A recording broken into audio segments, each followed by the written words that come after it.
Easy, how are we? Shawnee, I'm not doing too well, actually.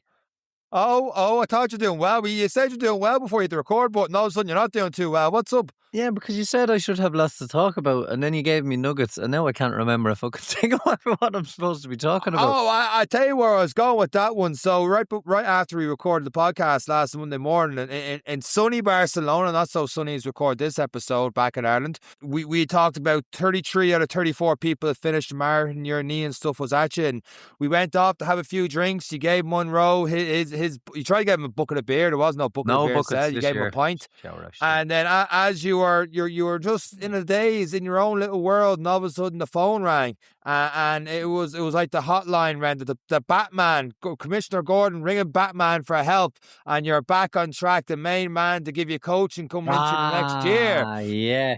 Gave you a phone call, and after that phone call, I seen a new man. You were like, Sean, I'm hunting you down. Yeah. Everyone in that room, you're like, I'm hunting each and every. Jamie, hunting you down. Monroe, hunting you down. What was the phone call, Eric, and why do you have a new lease in life here? Yeah, I definitely had about 5 pints at that stage.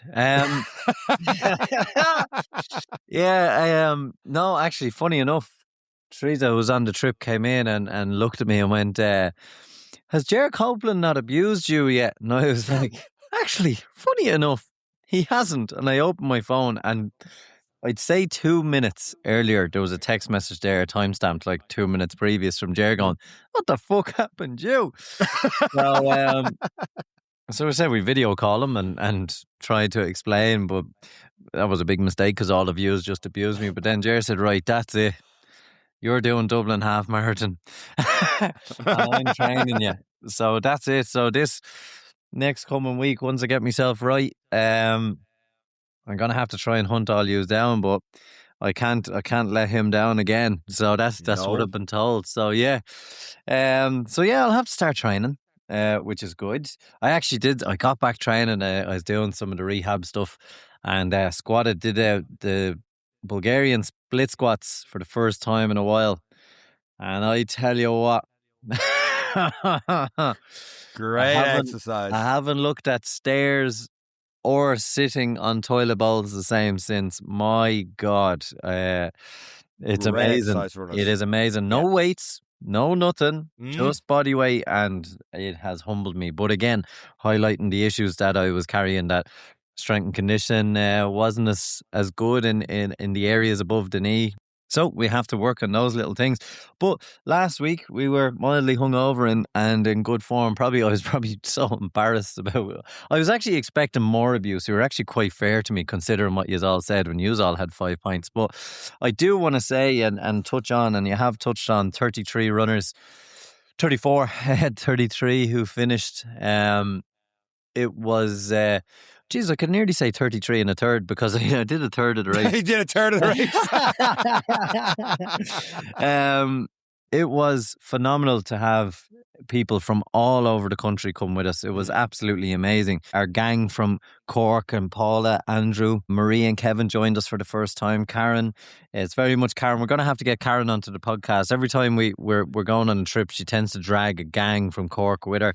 Is that €1 million or for Karen or getting the podcast? No, I think that's a freebie. But in fairness, she showed up 2 years in a row with a group.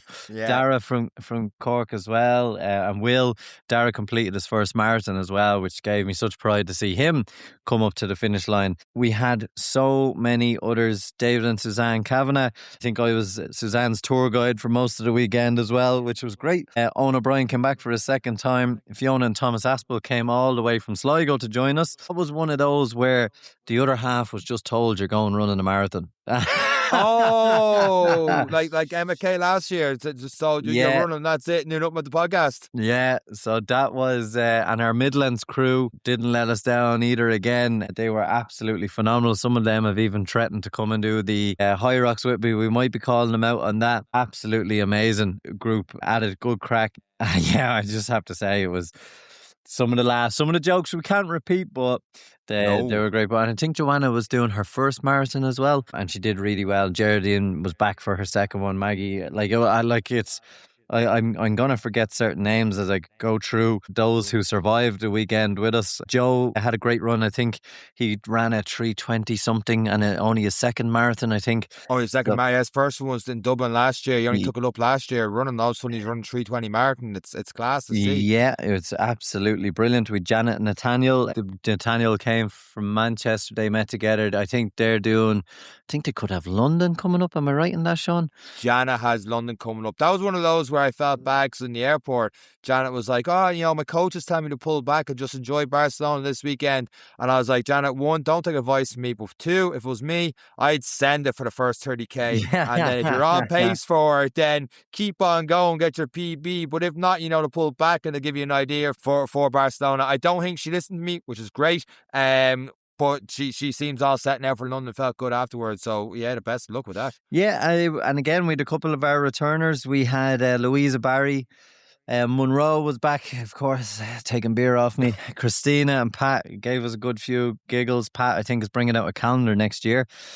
Shane was on his first trip with us as well. He's from in around the Burren area, I believe, and he's encouraging us to come down and do a few runs with him. Rob, Teresa Murphy they bullied a colleague, I think, with us. Matthew Lloyd had a great trip and a great run, and we had a great time. The two families, Elizabeth Walsh, John Walsh, they brought their two girls with us, great supporters, and then Katie Sheedy and her husband Pat, and they brought their two kids, Niall and Rob, and we were very grateful for all their support.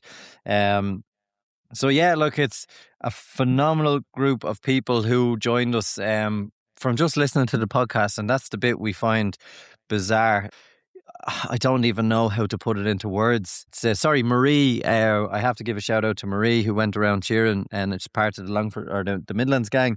With my mum, picked me up after 19K as well, and watched me eat at McDonald's to make sure I was all right. So, and was there to cheer everyone on. Eva Grant as well was part of the cheer squad as well to make sure Jamie beat me. So yeah, look, it was a great... Jamie didn't need all that much help to beat you, pal. Yeah, I know, yeah. But look, it was... Hey, he lapped me in Dundee, so I can't say a whole hell of a lot either. Yeah, look, I'll get Jamie back soon. But it's a phenomenal group, and I did... Last week when we were talking about things, I was probably more afraid of the abuse that I definitely deserve, because I do give it. But to individually mention, and if I did forget anyone in that long list, I hope I didn't. Sorry, but thank you. It was a fantastic trip, fantastic group of people. Really, really, really, really enjoyed it. But look, it's good, and it's time now for us to either some have recovered, and okay, you're starting to... Her toes are feeling a bit normal again, and I'd say everybody is starting to get back to normal now, and it's time to set sights.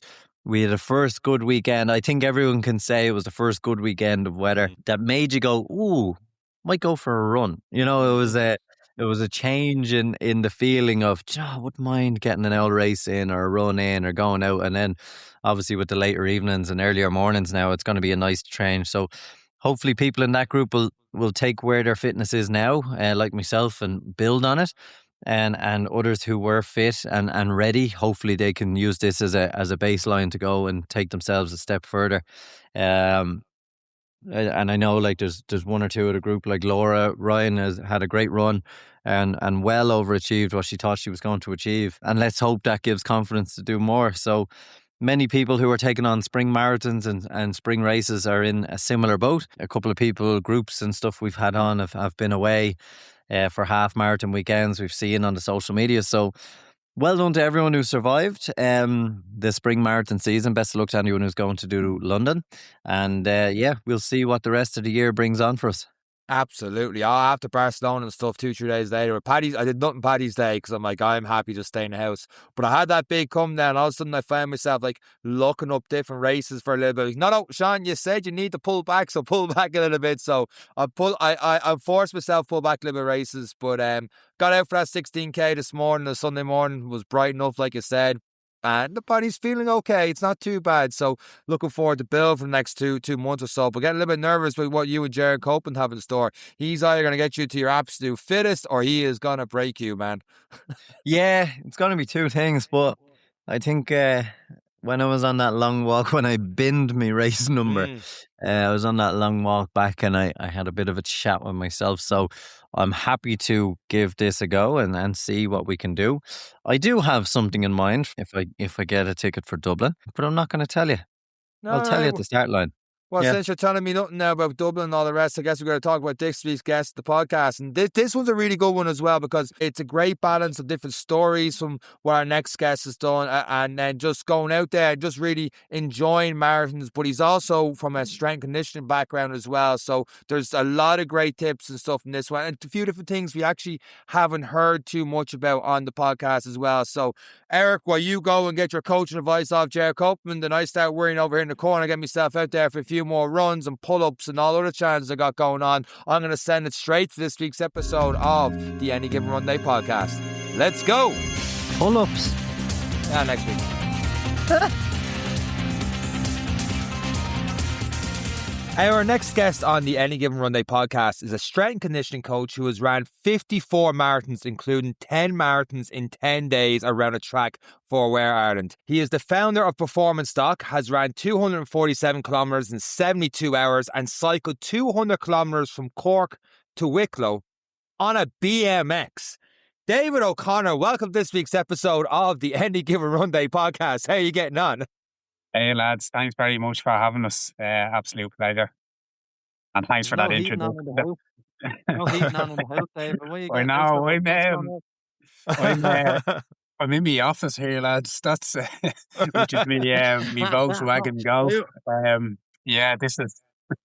I'm on about, forget about the video. People can't see that. You never seem to spend time at home because you're constantly running marathons, cycling the length of the country in a BMX. Where I suppose as we start every episode, we'll do this one no different, David. Where did all this start for you? How did you get involved in sport? And we'll move on to where you are now. Yeah, I can tell you, like what you've listed off there, like it's my life doesn't look like that all the time. Albeit I have the hips to prove it, but yeah, listen, probably like most people, grew up in Dublin, as you can probably tell by the accents. Dad. No way. Actually, I've moved. I'm now a loud man for my sins. But yeah, listen, my dad was an absolute baller, to be honest with you. There was a mix-up in the genes somewhere, lads. But he, obviously, his love of sport was kind of, I suppose, just for myself. I looked up to him, started playing football at a young age. And I actually I trained with him. We were still playing, and I ended up training with him when I was about 13, 14 with his team, which I thought, like, I'll show these lads. Like, I got absolutely kicked around. Like, it was, you can imagine, like, just, it was certainly put into place at a young age. But look, one thing I took from that, seeing me dad kind of playing, I loved, like you're going training with a team. It was Tuesday night in winter. You had the generation, the generator with the floodlights, like a group of 30 lads. The cones were down, everything was structured, and it was just, I remember even being, as I said, like 13, 14, growing that little bit older, like there was a buzz off that. Like I really loved it. I loved that structure and the energy. And yeah, I think that's where I got the love of it, the love of training, and the appreciation for it as well. And my dad always said that, like, it was little things, like just make sure you're washing your boots on a Saturday night. Always make sure you say thanks to your coach, things like that, little small things, like, not to forget, like.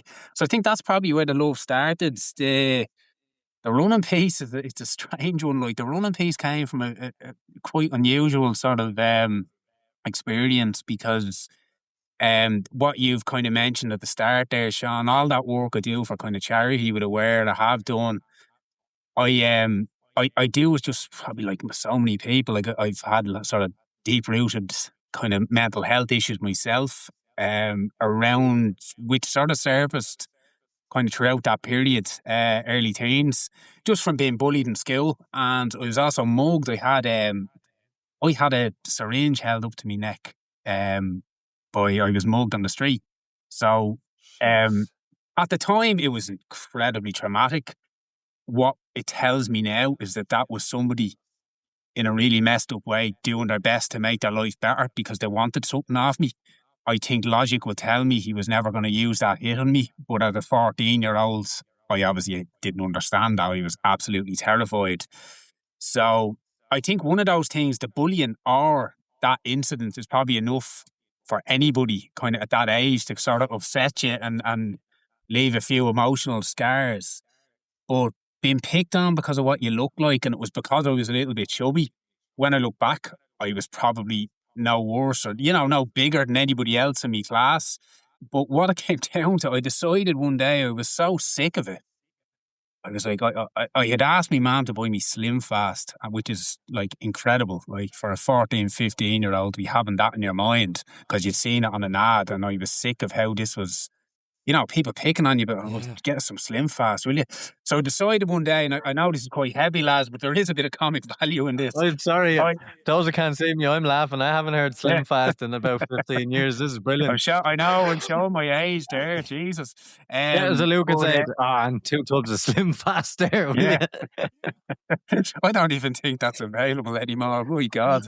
But I decided, I said, right, feck that. I'd read somewhere, like, if you run, you can lose weight.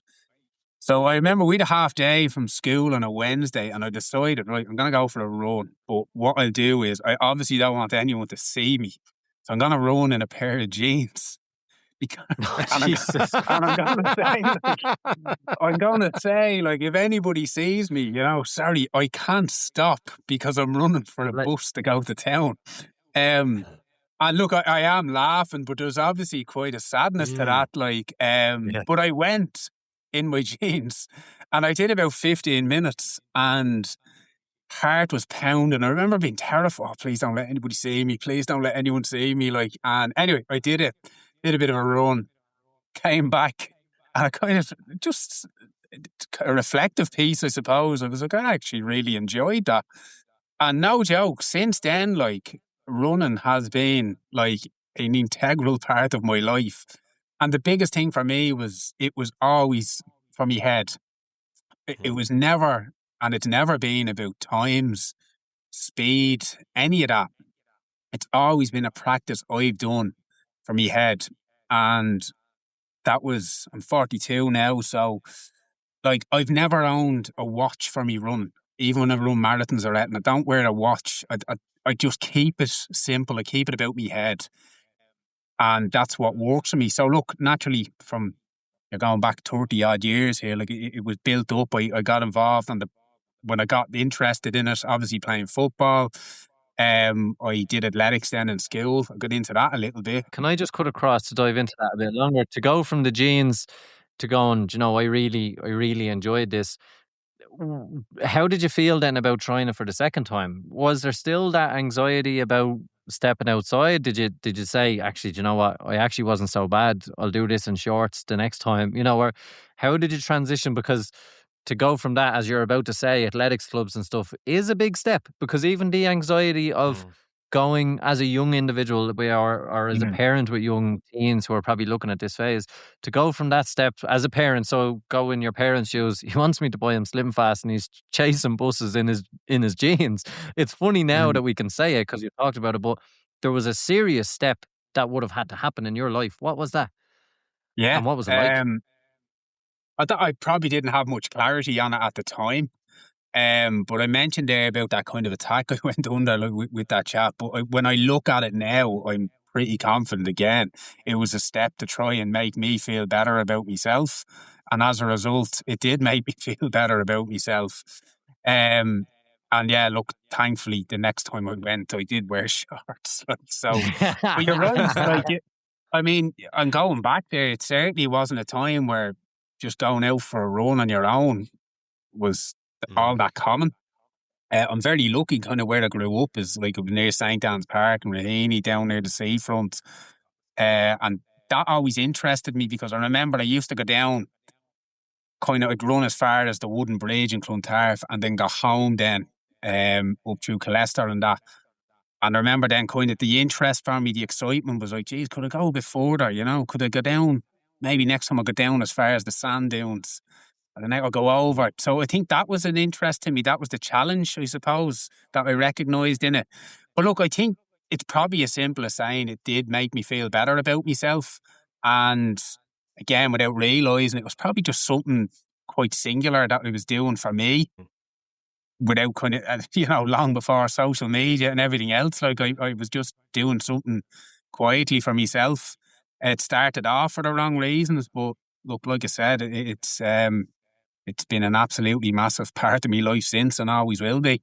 You have a great quote on your Instagram. It was like, when you run for the head, you can never lose. And it makes sense now when you haven't got to watch or anything there, because even going back and like you're doing a double marathon every year, and not one post is about, well, this time compared to this year, that it's just the experiences of running through it. And 1 year it's coming back from injury and it's hugging everyone all the way through, and 1 minute is just going to enjoy it. But it's never really the PB and seeing the pace and stuff like that. That's just not what you do. No, it's not. Listen, I tell you, lads, like, if you're waiting for me at the end, wear your jacket. You know what I mean? It's not going to be a quick one. Like I've put in a shift for a few decent marathons, but I don't care. Like last year, I think it was something like just close to 5 hours last year, but I was having a ball. I think I don't know if that was the post you were referring to, but like the amount of people I met, like I had to stop every 10 minutes just chatting to people, and like I said, I didn't care. Like it was just like, just go and do it. But look, Dublin is Jesus. It's special. It's it's I don't know. It's something about it. I feel like it's become almost. It's like this lovely thing I do every year to close out the year. Close out this body of work, like spiritually and kind of emotionally and everything else. It's a decent time of year, to be fair, for the most part. Last year was actually horrendous weather-wise. But, in the main, to be fair, over the past couple of years, there's been some really nice afternoons, and it's great. But the atmosphere the whole way around it's incredible. It's hard to explain to people. Like I'd have in my head, like someone went shopping this week, and in their mind they were like, we better get a few extra boxes of Jaffa cakes because the marathon's on, and when you think, particularly for these people, like their driveways are being blocked, their road, they can't go anywhere. Like, so, I mean, you have to appreciate that. But yeah, I think anybody who's done it, or anybody who's even gone in to, see at the end or just experience that, it's it's superb. It really is. Like, and thankfully I got in for next year somehow. Oh, brilliant! Same. Yeah, I think I'm running on my own. I don't know anyone else who's gotten in. I don't know how I swung that one, but I'm delighted because oh Jesus, I have serious FOMO. I was afraid to ask that question or even lead down that road in case you didn't get in for that. But David, how, like, we talk about the crowds there and just the generosity of people and all the rest, and you're going through the streets, and the one thing about Dublin is that each part is, for the most part, we always joke myself and Eric, like mile 13 to 20, there's not much going on there. Great crowds, but like it seems the same compared to like the Phoenix Park, Castleknock and all these different areas. But how do you go from that to running around the track till you hit a marathon, and then the next day doing the same again, and then the same again, and keep that going for 10 days like you did there for that? Where did that come about? I know you did it for Aware Ireland, but how did that idea pop into your head, and how was that to do that continuously for 10 days as opposed to a longer loop?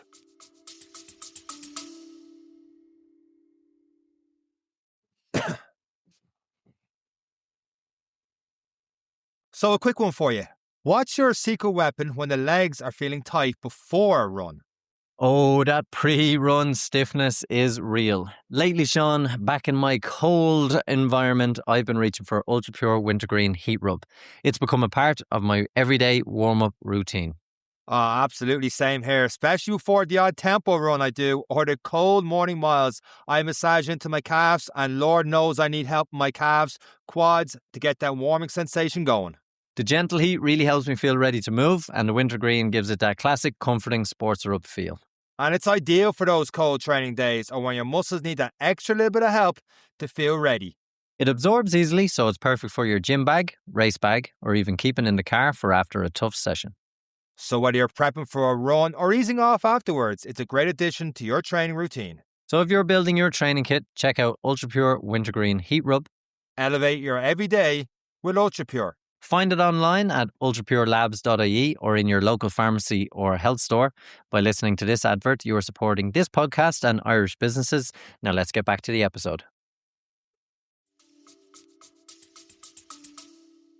Yeah,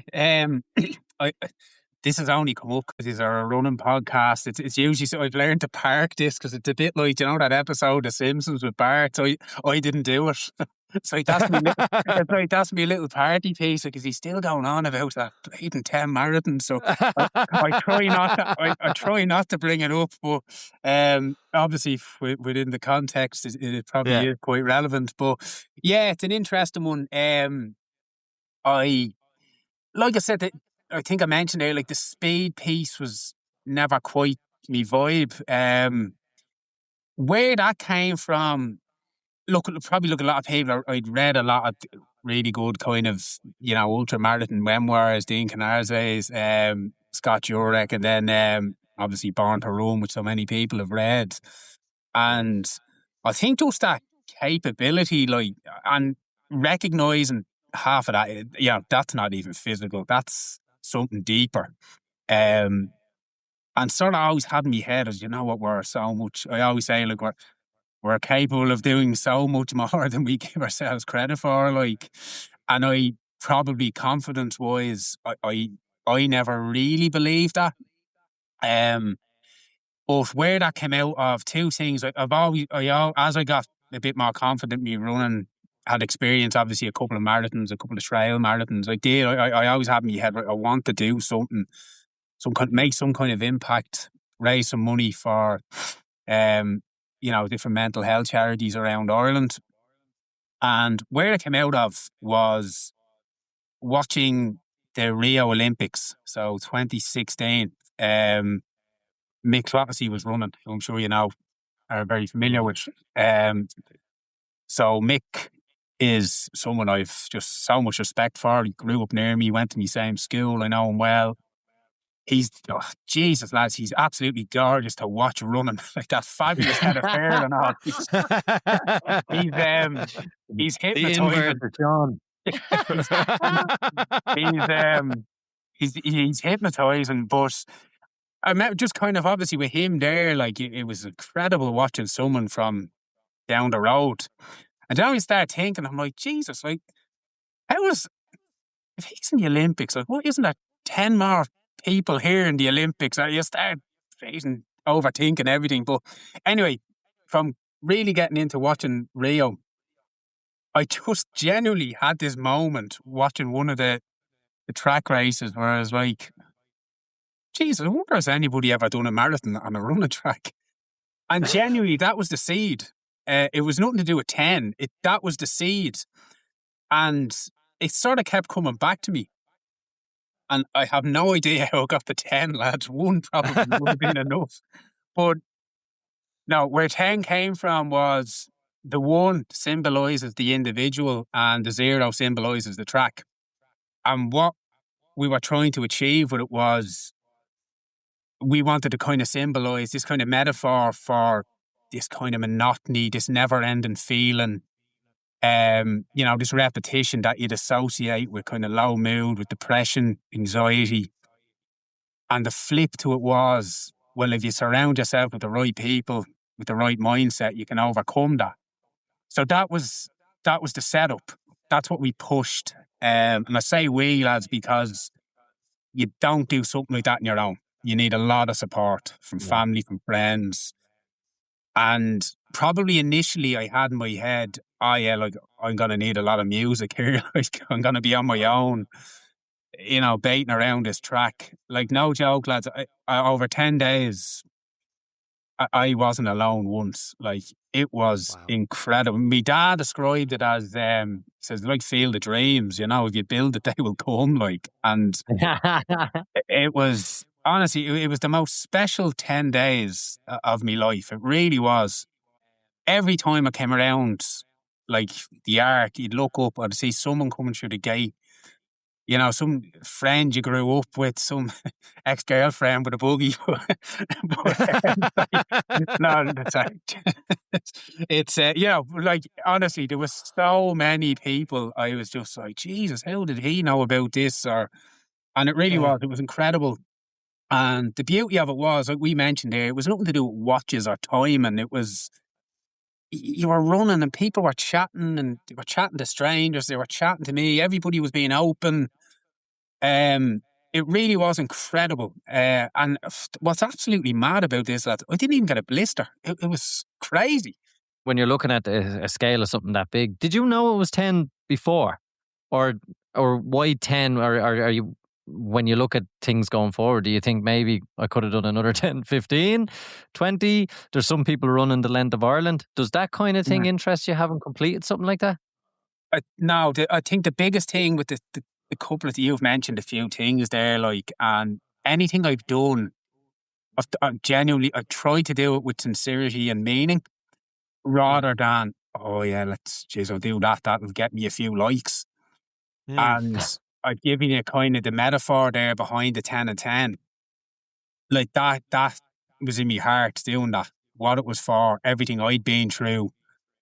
And as that grew kind of very organically over those 10 days, like you sort of knew it was like, this is working. This, people get it. So certainly, like as it went on, and look, you've mentioned a few other events there that were a lot more low key, to be honest with you. But like, there's things, like you say, there's incredible challenges that I'm very happy to just watch from a distance. Like, but I'd be very cautious just from my own mindset. Like, I think if you do sort of commit to things for the wrong reasons, it won't work out. You know, I don't think it will, and you probably end up getting more injured and pushing yourself for the wrong reasons. I think like your ladder is up against the wrong wall there. So, look, touch wood, I think I've gotten it right. I've put my body through the mill. It's raised a lot of money for different charities, and I'm very proud, particularly with Aware, the ambassador work I've done for them. And I'm very proud of what it all achieved, because like, I'm trying to summarise it here for you guys, like, but genuinely, it's very difficult to sort of to hand that emotion to someone of what I felt and what the people who were with me felt, because it really was, like, it was beautiful. And I remember driving around, I was going up to the Alta every morning, and driving up, have an automatic car, which was fucking marvellous. That was healthy. Right back. No need to hit the clutch. But I remember kind of going around that arc where you've got the M50 and then the M1. And the M50 is absolutely chock-a-block, like, and I'm wheeling away from that to go up, no traffic. And I remember genuinely every morning thinking, like, in a week and a half, I'm back sitting in that. Like, this is gone. So I remember, like, really driving it in, like, no matter how this goes, just enjoy it, embrace it, and enjoy every bit of it. And sometimes it's hard for people to believe when I'm telling that, but like, genuinely, the 10 days they were incredible. Honestly, the most incredible 10 days of my life. And it was made by people. That's the beauty of it. It was conveyor belt of people that made that. Everybody created the energy together.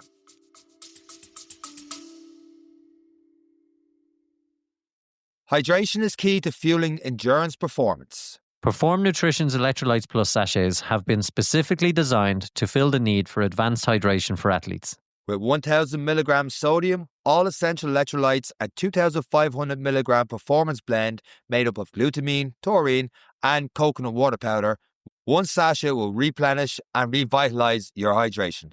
Using natural flavors, natural colors, no added sugar, and no added fillers, each sachet has a sweet and lightly salted fruity flavor and comes in either mixed berry or citrus. Informed, sport tested, and trusted by Olympians such as Kate O'Connor, world champion boxer Aoife O'Rourke, and pro triathlete Nikki Bartlett, and many more elite athletes. Trust Perform to fuel your excellence, and by listening to this advert, you are supporting Irish businesses and this podcast. Now let's get back to the episode. I know you say you're not doing it for likes, and I genuinely do believe you. I have to ask though, is there ever a feeling of, because you said that was a magical 10 days, you've done things since, is there any time your mind wanders and even like for raising money for Aware, like, oh, do I have to go up to the next challenge? Someone keeps coming up to me and mentioning that 10 marathons in 10 days. Do I have to come up with something next? Like, what's next? What's the next thing to chase that thing? Do you ever find yourself lost in that? Yeah, you have to be careful with it, definitely. Because what happens is your whole identity is shaped around physical challenges, and like, I don't want that. Like, Jesus, I've been in a wheelchair but I'm 50. So absolutely, you have to be so careful. And definitely, I had a bit of that where I was like, oh shit, I better do something. And then like that, we probably again being a little bit more, I suppose, well, I've always had quite strong self-awareness, like, but maybe just being a little bit more self-assured of myself, where you're like, I don't have to prove anything to anybody. And it goes back to what we spoke about near the start there, like, where it's just, right, why am I getting wrapped up in this? Reel back, why do I run? I do it from my head. So, I don't have to run from the North Pole to the South Pole just to, like, so, look, it was an incredible period in my life. I don't know, listen, I love the marathons, as I said, the mountain runs and that. Nothing's inspired me personally in terms of saying, right, like Rocky, there's still something in the basement. Yeah. No, listen, I think, look, I've enough going on, to be honest. I'm comfortable in my own skin. I feel good. I feel fresh. And like I say, I certainly wouldn't jump to just do something just for the sake of it.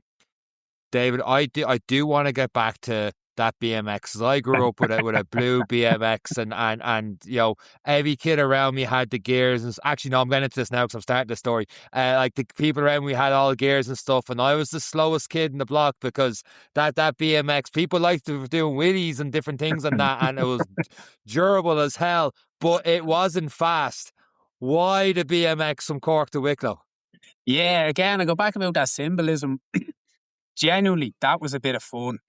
That was just, I remember when I was younger, and everybody probably did this. I don't know what we got in our heads, like a group, we all had bikes, obviously, and we decided, right, lads, let's go on an adventure. This sounds like every one of John's races. Like Lord of the Rings, isn't it? We're going on an adventure. But I think, I'd say we got as far as Fairview. Obviously all the parents were out looking for us and what's going on here, but like, there was such a thrill in that, like, you'd gone further than you were supposed to go. And that's what was in my head with that. It was like a little bit of careless freedom. Let's just see how this goes. So yeah, just said, listen, we'll do it on a BMX for a bit of crack, like. And genuinely, like, no joke, we started in, I think it was, we're down to Cork. It was right on the edge of Cork and Waterford. So I think it was Dungarvan. I'm not sure that sounds right. Anyway, in my head, it was like, if we get an hour or two out of this, like, it'll be still a bit of crack. But genuinely, I didn't think the bike could last. Because it was a €50 BMX, like. It was mad, like, so. Did you sit down much, or was it all standing? It was quite mixed. I'd found, do you know what? I remember, like, I wasn't in any pain or anything. I was comfortable enough. But we got with a couple of punctures. My mate was with me, and like, it was probably worse for her because, like, she was just driving to the next town, waiting for me, dishing out a drink, pumping up the tires, going again. Like, so, like, say she was bored out of her mind. It was, we did well. We had a couple of punctures and that along the way. There was a couple of nice parts. Like, it covered the Waterford Greenway and that, like, that was lovely. So I got to see, like, some of the scenery was unbelievable. Got up with trying to say, sorry, lads, this was going off memory. I think we had started, we left the house, drove down to Cork at like 4 a.m. So whatever, got there at 7, started cycling, made it to about 3:30 or 4 a.m. just outside Blessington, and the back wheel buckled. Jeez. And that was it. When I think about it, like, but I'm not joking, like, I think I was relieved at that stage. But you know what? It's funny. It's like you're saying about that kind of sense of achievement, and you have to win. Like, there was no, oh no, I failed. We didn't make it to Dublin. It was just like, that was mental. Oh, like, it didn't matter that I didn't make it back to Dublin. We just done like 24 hours, like, and do you know what's funny? I remember at the point it started to go. I think it was between Blessington and Baltinglass. And there's a patch of road there, like, with no lights. Now, I was lit up like a Christmas tree, but it was the first time I remember in the whole kind of day, I started to get a bit of fear. And genuinely, just because it was so dark, and I was like, if someone takes a corner, you know, a very realistic fear, like, and I remember just thinking, Jesus, is this, you know, is there actually a point to going on here? And like that, the wheel went then. So there probably was a sense of relief. But like I said, that was just done for a bit of crack. Like, it was, when I think about it, like, did you bring your bike back and get a refund for the 50 quid? Like, you know what? Actually, I got the wheel. I got the wheel fixed, and I gave the bike to my nephew. Actually, so he did well tear on it. He did well out of it. But yeah, listen, it was a bit of fun. It was quite low key, you know. Like, it was a good laugh, in fairness, right? But no, that's done. A race or a mountain bike next. It was a good laugh, though, in fairness. Completely switching gears here, David, because you train high level athletes and you do a lot of great things with them. You work with Shelburne, different GA athletes, athletics, and all the rest. And one of the lines on your website is you help athletes improve their running form and become physically and mentally stronger. You know, we've touched a fair bit on the mentally side of it. In terms of running form and stuff, what are the common things you see for people that need to be improved on, that you're like, this is what really you need, that the gym and stuff helps people with? Yeah, so it's quite broad. Like, I would have quite a mix of athletes, but I think, look, whether it's recreational or right up to kind of professional, I always say this to people: everybody has something that they can kind of work on, and that could be right down to just an imbalance between your left and right hip.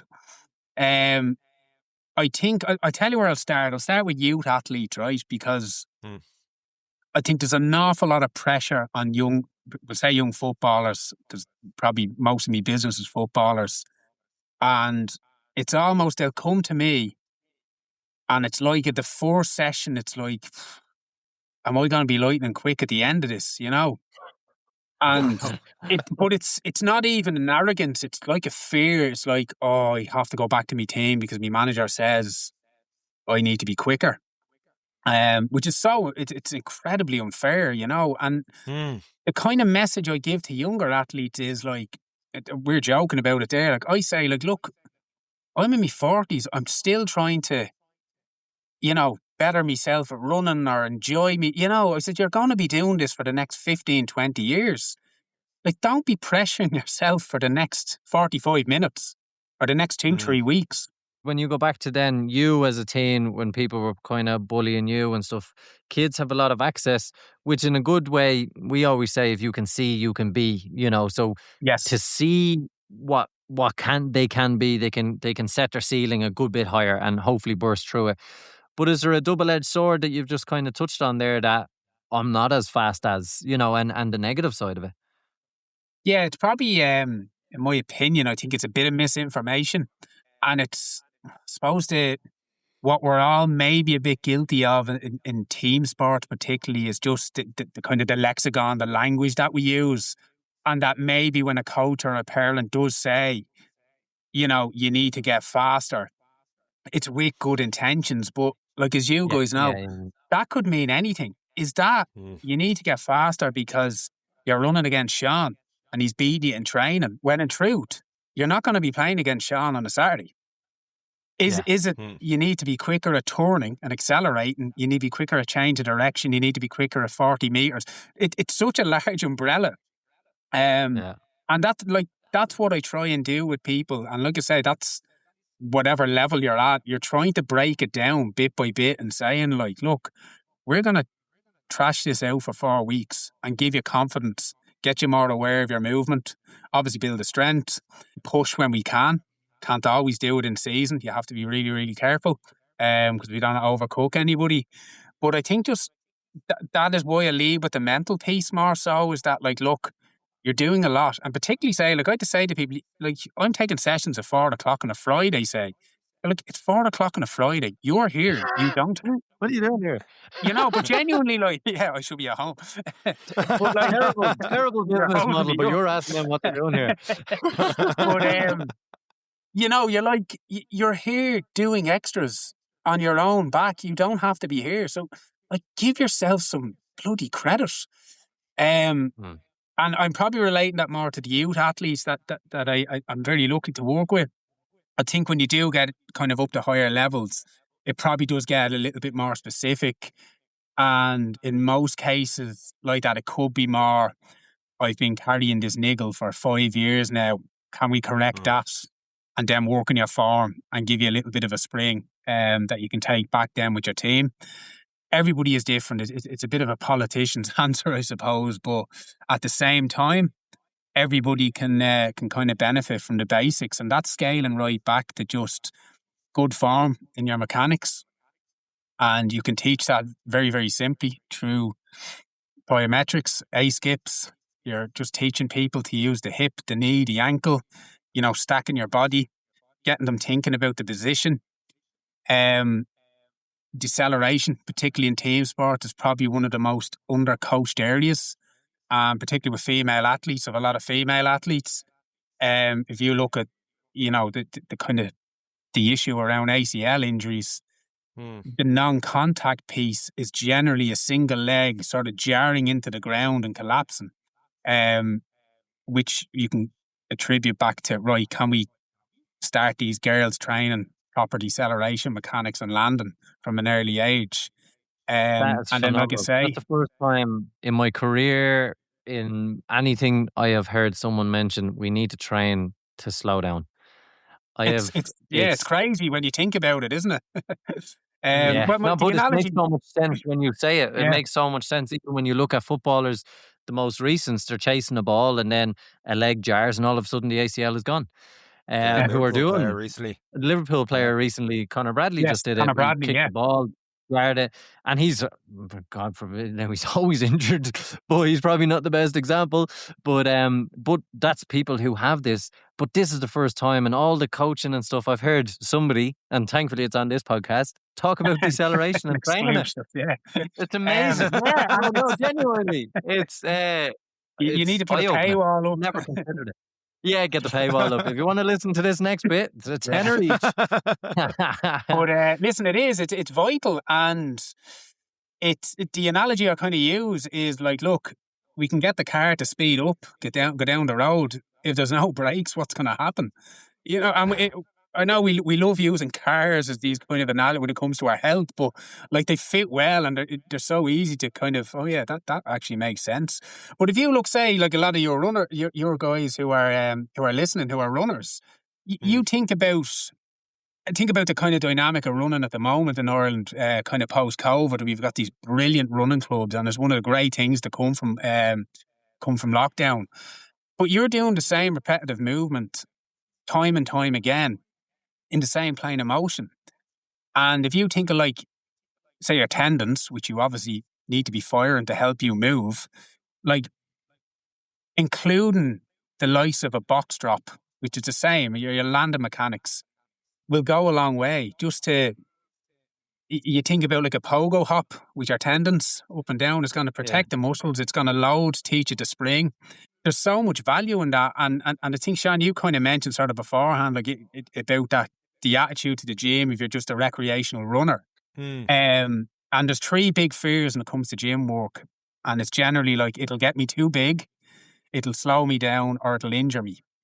And it's a bit like everything, if you do too much of the wrong thing, you'll end up injured.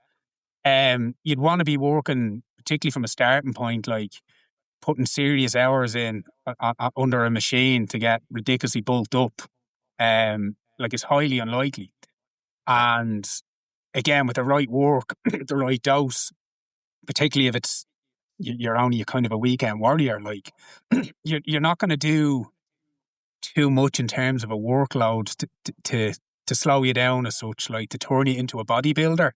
So that's probably something maybe we as coaches need to do a little bit better to give people that little bit of confidence. So, like, we're talking real basic stuff here. Sorry, this started off as deceleration, but it's probably a nice way to maybe expand on it to give people, you know, a little bit of clarity. If you think about going for your run, like, and I'm so guilty of this. Like, I'm just home from work, right? I go and get it done out the door. I'll just start off slowly and warm myself up. But if you think about, like, right, I'll just take 2 minutes, floor base, standing base, like literally, like glute bridges, a single leg glute bridge hold. So you're already engaging the glutes, the hammies. Yeah, you're doing an ISO just to hold. You're getting the tendons involved. Then, from that, if you get up, body weight squats, pogo hops up and down. Like, there's 4 really simple 3 minutes, and your body's just that little bit more primed. Your heart rate is up ever so slightly, and you're out the door. So your body's not in complete shock when you start booting down the road. And sorry, I hope that's not sounding patronising in any way. I'm just trying to give David, a to really be honest with you, advice. The last time we had someone, a similar exercise physiologist on the podcast, talked about stuff. We spent 10 minutes talking about my calves and stuff. And I've talked with this after the podcast. I was like, well, I got to get my run in afterwards. So I got this race this weekend. And I did none of that. And I know better. And I did none of that. I went running and I was like, I think it was minute on, minute slow, minute medium, minute fast. By the 4th round of that, my calf went and I haven't been 100% since. So I've heard it before and I have not applied it. And sometimes you need a different message to have it applied. So hopefully this time it works for you. I'm not running this evening. Sean has learned. This is a new Sean. He's going to start listening. So what you're saying is spot on, because like even like now getting that stuff, another way I think is just to get warm, to get out, to go for a run. You feel a bit warm after doing those exercises. But sometimes you do think, I'm late. I've left it too late to go for a run. Feck it. I'm getting out the door now. And you're doing your 8K easy pace, whatever it is. You're like, just pick it up a little bit because I'll be done quicker. I'll be out of the cold, be warmed up quicker. I get out of there and on to the next thing because I've got this coming up. And that is when you say these injuries do happen. And even just to go back a little bit for your deceleration, sorry to cut you off, that like the Dublin Marathon itself, when you leave Castleknock, you're going up and then you're flying down the hill. And it's that pounding on the knees. And what would help that? Yep. The box shops and stuff you just talked about, the pogo hops is bang on right there in the money for the knees. Yeah, again, and look, we're conscious, like most of us are, like you say, we're getting home from work, or you have kids or this, that and the other. Like, we're not talking about a 45-minute priming session to go out and smash your session. It's just, I'll just take those 2 or 3 minutes just to get ready. And like the little example I've given there, there's 100 of them, you know, the different variations of that. And again, like you look at the time of year where firstly it's freezing out, it's damp. If you're coming home from work where you've been stuck in a car for an hour, or you're sitting at a desk for all day, and then you're completely rigid. So if you look at it almost like a cheat code, it's like, right, it might cost me 3 minutes, but it'll probably save me, 3 weeks of an injury down the line. I mean, you look like the most common injuries really with runners. You've got your Achilles. You plantar fascia underneath the foot, your patella tendon, and then your IT band. Like, they're all tendons. Like, it's so prepping the tendons, and particularly like if the marathon is your thing and you're building up to that mileage, never mind the fear of the gym of I might get injured because I'll be lifting heavy weight. Like, if you go from 5 miles to 20 very, very quickly in a week, again, I'm just using numbers as an example, like, it's the equivalent of it is that equivalent of going in and bench pressing bleeding 200 kilos when you never benched. Like, and if you think about it from that comparison, we're often quite good. People are generally quite good with their reps, their rest, their sets in the gym space. We're not often that good with it when it comes to running. And if we had that attitude with it, we'd probably be in a better place. Like, and I know I certainly would, like at this stage of kind of my career as such. But yeah, look, I hope that's in some way helpful. It's a tough one to kind of condense, I suppose. But but then the other side of it is maybe sometimes the most simple advice is often the best, isn't it? It's funny though as well. Is it because, and you probably see it through the ages of athletes, is it because running is so accessible that we feel we should be able to, or a year ago I was able to do this, so I should be able to go out and bang out a 40, 50K week. And it's muscle pain and there's this element of kind of false toughness where, you know, it's supposed to hurt, you know, when you're doing thresholds. It's so you're gonna be tired. Is that what lures people up to the edge and then eventually tips them over it? Because obviously when it comes to weight, you either can or you can't. The barbell's going to choke you, or you know, it's something people carry a fear about. You know, you don't necessarily want to do it, but with running, you kind of have this. I should be quicker. I can push another bit more. Is that what, from all the athletes you look at, is that kind of what guides you to the edge? Like, come on, it's fine, until it's not. Yeah, I suppose to go off my own experience is probably the best way to lead into that. And like I as a joke to you lads there, like look at I'm running slow or whatever. If I look at my own training, say for last year's marathon, and my attitude was like I'm out the door. I've young kids. I don't have my lifestyle can't support training for a 3-hour marathon. Do you know what I mean? Like it just can't. There's too much I have to sacrifice. And in the long run, it's not worth it. So my training was basically a gradual build up, and my mentality was do enough that I can get around this track without dying, basically, you know, like without, like, you know, laughing, like, but, you know, without hopping a hammy or, and that was kind of my approach. But I don't know. I think it depends, like you say, and again, what I've said to you, not losing your why when it comes to, well, why do you run? Why are you in that running club? Well, it's a social element. Well, make sure it stays like that. Okay, you've probably in with the right people. Are you in the right group of 3 or 4? That, like, I can push little and push often. I think when you can do that, you're in the right block.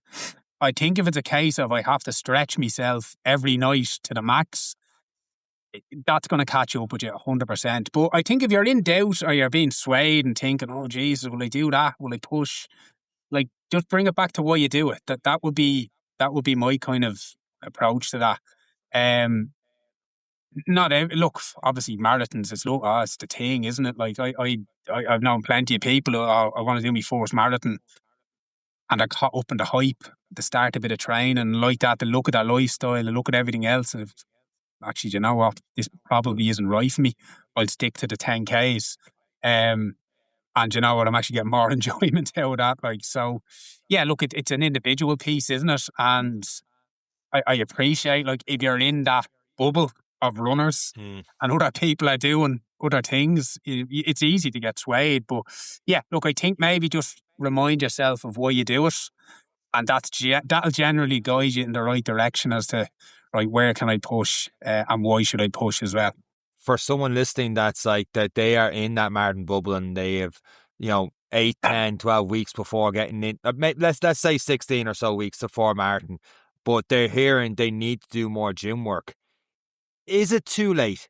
Is it too late to get to build up the gym with the marathon if they're close to that, or do they need to use time like now for like 4 or 6 months to do that? If they're going to do Dublin Marathon, for example, say you need to get that base in for a while, and then with that base, then start the marathon training. Yeah, it's definitely not too late. I mean, what are we now? We're the end of January. You've plenty of time, and like you say, particularly when you're running is your number one, you want to be a runner. You don't need to be in the gym, you know, 2 hours at a time. So it's definitely not too late. If you're brand new to the gym, like I say, you start small. Like, you don't have to go in there and rip the place up with your first high rocks. You know, as soon as you're a member of the brand, like, we tried that, didn't work. Yeah. Well, like, you look at your basics, like you bring it back to basics, like your compounds, like and the basics of functional movement, like, and look, that is why high rocks works. But if you're going in and you're covering yourself with a squat, a hinge, you know, a brace, a carry, a rotation, a lunge, like if you're covering that in your session, and that could be all body weight to start with. So body weight squat against the box, a walk and lunge with your hands up in the air or just where to keep your balance, a double leg RDL where you're just good mornings, your hands are down, you're back up. And what's really good about that is you can slow that movement where you're feeling the hips and I'm not curling my back, I'm engaging my hips. You can add to that, right? Foot strength, really important.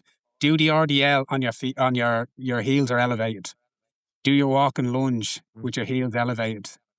Do your deep squat with your heels elevated. So it's just different ways. How can I save time?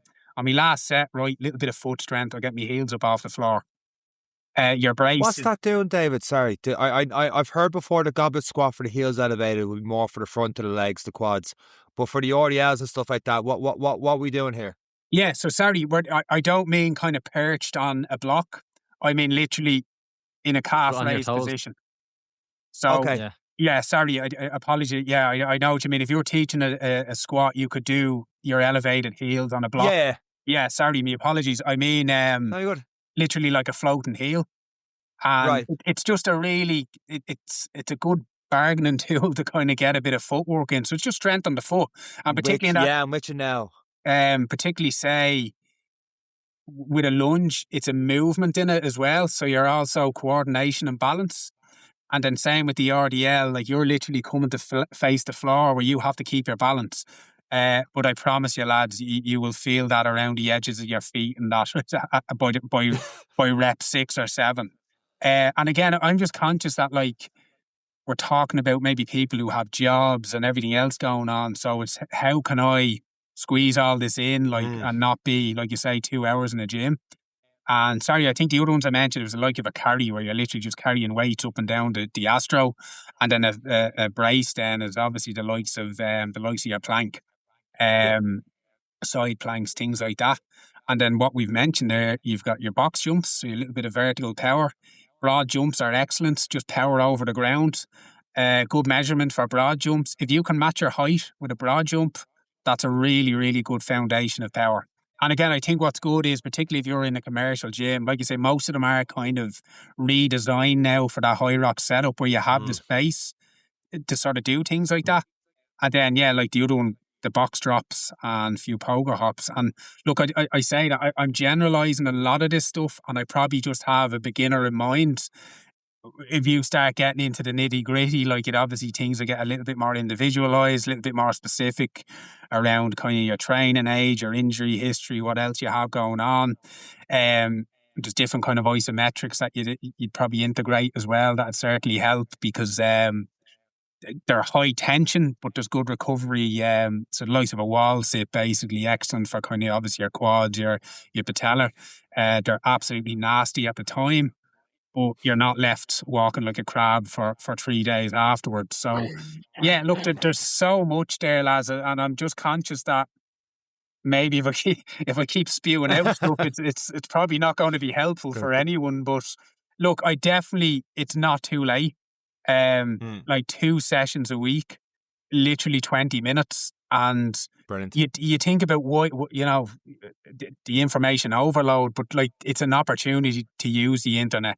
YouTube, like beginners, bodyweight work for runners. It might not be perfect, but it'll still be better than, as we've just said, I'll just trash out, a 60% increase on my mileage in a week without any kind of preparation or recovery. So, yeah, I hope that makes sense.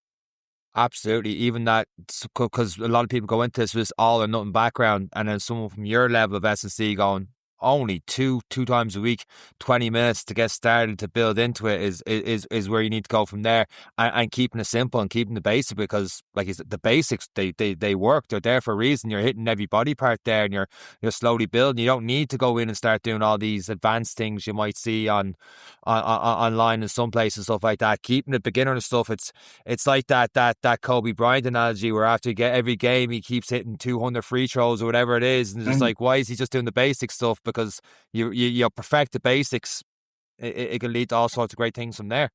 Yeah, and I think a good example is when you see somebody. I see it's very common again. I'm using kind of the Gaelic footballers or soccer players as an example. If they're out in a long-term injury and they come back, and you can see very clearly they've that extra bit of spring, and you're like, it's because you did the basics. Do you know the stuff you skipped in the warm-up? before you got injured, like, you know. Yeah. But genuinely, it's because the stuff that becomes so kind of mechanical and routine that you're almost half-arsed, and suddenly it's all scaled back. You're one-on-one or you're on your own. You're absolutely nailing your basics. And that shows kind of the progress in it, like. But yeah, look, again, that's I'd be confident in saying what I've given you there is a good start point, particularly for people who, you know, have that little bit of fear of the gym, or the gym isn't there. I'm not too comfortable here. And what I'd say to that is not to worry, because no one cares, and everybody's just focused on themselves, like they really are, you know. So don't fear it. David, if people wanted to progress that a little bit further, and I've seen your websites, you've got different programs and stuff like that, how can they do that through you? Yeah, look, so you said I'm very lucky working with a lot of different levels and different sports, like. But look, I think anyone coming to me, like, I it's not just grand, there you go. It's important that you're speaking to people. And like I said, the biggest thing for me is just getting a broader understanding of where they're at in their life and everything else they have going on. If you're dealing with a professional athlete, yeah, okay, that's all they're dealing with. You know, they're young, this is their job. Perfect. We have, you know, a lot of kind of leeway and a lot of space to work with. But like you say, if we're dealing with a mother of 3 kids who work 60 hours a week, it's going to look very, very different. So look, that's the starting point with me for anybody who's maybe looking to add that little bit of gym work in, or a little bit of mechanics work. It's just, let's get the big picture, see where you're at, see what your goals are. And if I'm the right man, I'd absolutely delighted to help anyone who wants to progress.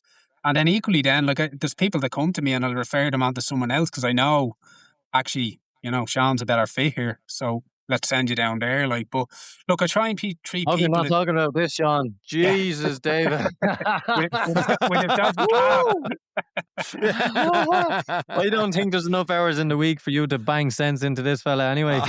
I can tell you what not to do, because I've made all the mistakes. Don't do this, do what to do. He's learning. Go on, promise, David, you'll do better. Go on, promise him. I promise to do better, David. I'll do more glute bridges before I go for a run in the mornings. But yeah, listen, that's my approach, lads. Just try and keep it as individual as you can.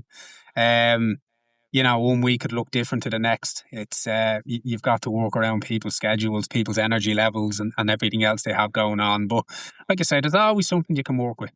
Dave, it's been absolutely brilliant listening to you on the podcast. We will have your Instagram at performance_doc on the podcast notes, as well as your website. Absolutely brilliant listening to you. I'm looking forward to see you in the Dublin Marathon again this year, so delighted you got a ticket for that. And that is it for this week's episode of the Any Given Run Day podcast with myself, David, and Eric. Take care. Thank you.